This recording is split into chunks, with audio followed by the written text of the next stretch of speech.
it was another very short night, but a beautiful sleep in this nice cozy bed. I have exactly 180 minutes left before checking out. So I want to head out now to the Daegu park for a quick run and see what's going on there.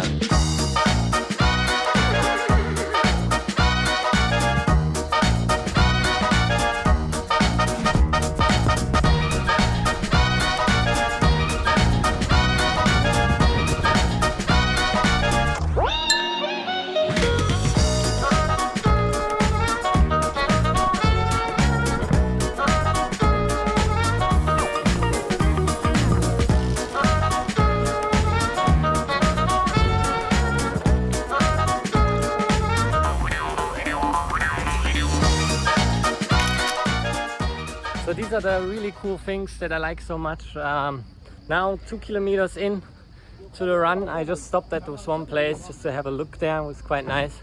And then the Korean uncle next to me started talking to me. He could even speak English and a little bit of German. He told me that in school he actually had Deutsch. He's actually 70 years old. He still looks very, very fit for this age. He's doing every day like his morning exercise in the park. He was born in Daegu. Very cool. I like these nice little stories.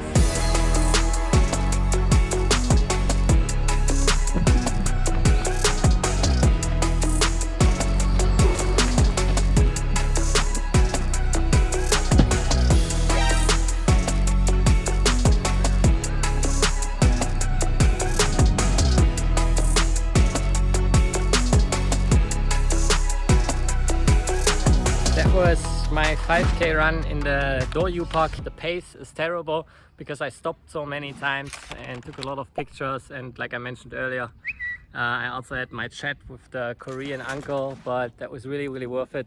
Cool experience. The park is really nice. And one more thing I recognized yesterday already, and in general the morning hours are here for the retired people. If I compare it to Malaysia, you see like all kind of age groups, even like in the morning or during daytime.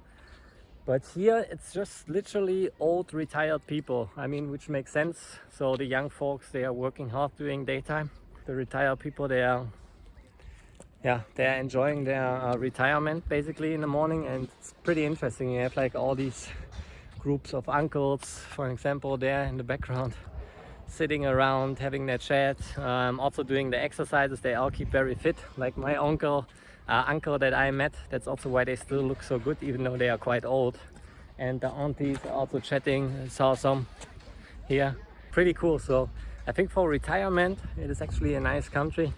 Imagine it that I could speak Korean and would hang around here with the old folks. It would be pretty cool. So if Malaysia doesn't work out for the retirement, maybe I consider Korea.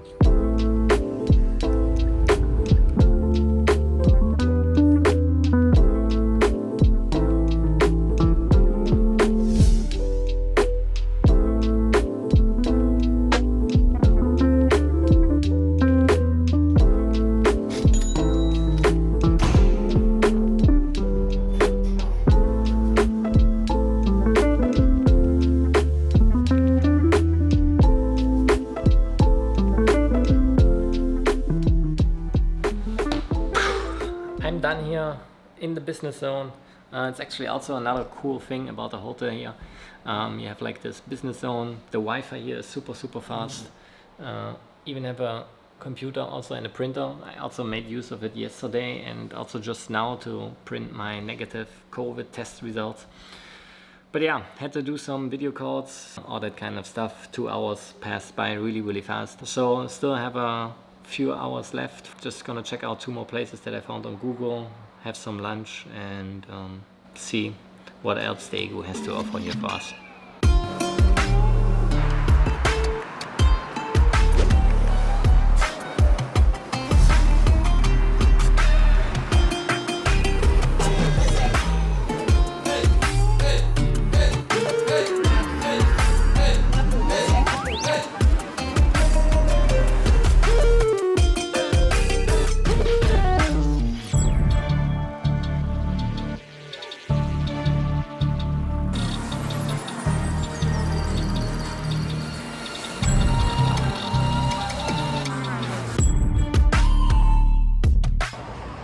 Alright, lunch done.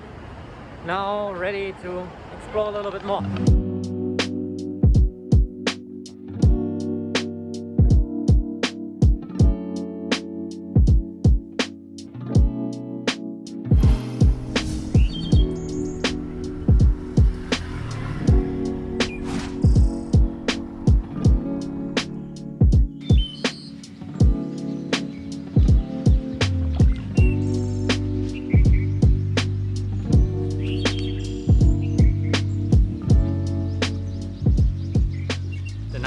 About these parks is they have like here on the lampposts like little speakers where there's actually like traditional music coming out, so it gives also a nice vibe when you're chilling out here. And talking about chilling, it is like I also mentioned before, lots of old folks are also hanging around here. And the funny thing is actually that just now when I passed by one of them, he actually called me over. And I felt like, what does he want to do? He talked Korean to me. He gave me actually one of the Yakults here. No, he gave me two. I drank already one. I have a second one here as a backup for the train ride later. So in some way it seems like I have like a special bond with them here. And he saw that I envied him chilling out here the whole day in the park. So he thought like maybe this guy, he needs some Yakult.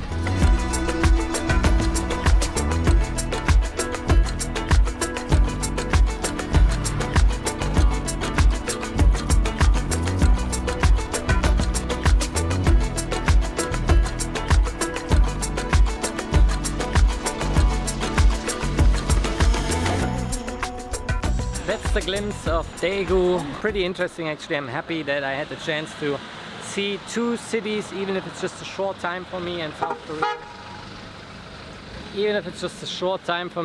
Korea. But it's interesting to see the difference between Seoul and Daegu here. Daegu is actually the largest and they're pretty different. I mean, Seoul is huge. It is such a huge city, crazy. Looking back at my first vlog, how much I was complaining going around there and everything. I never get a taxi there. Here I'm always getting a taxi. Don't have to go with the metro or subway, and it also doesn't take all the time, like ages to go from point A to B. But yeah, that's it. Basically the trip is ending more or less. I mean, we are not done yet, but now just getting back to the hotel, get my luggage there, then I have to catch the train.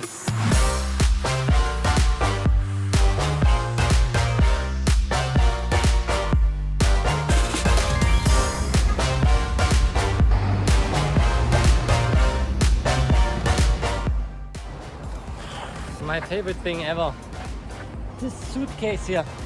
It is so heavy, 25 kg.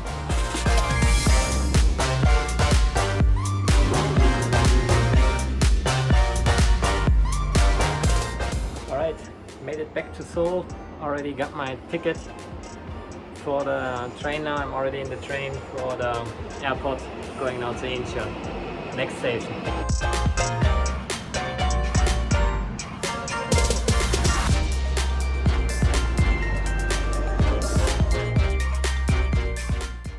And here we are, made it back to the airport.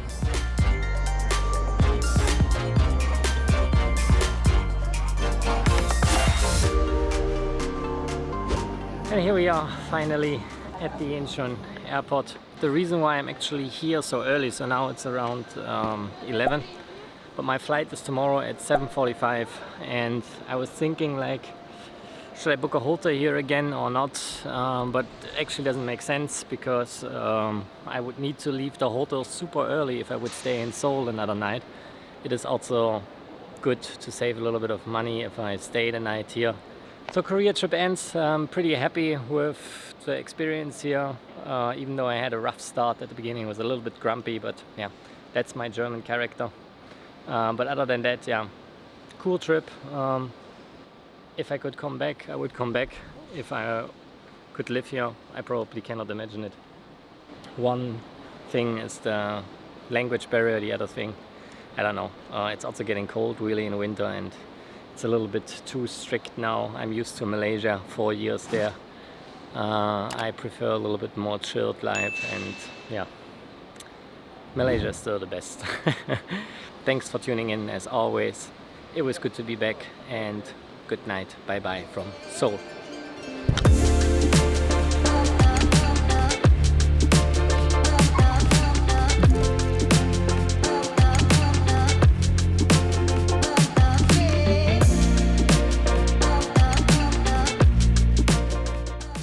Alright, perfect. My night camp for the next few hours is ready and set up.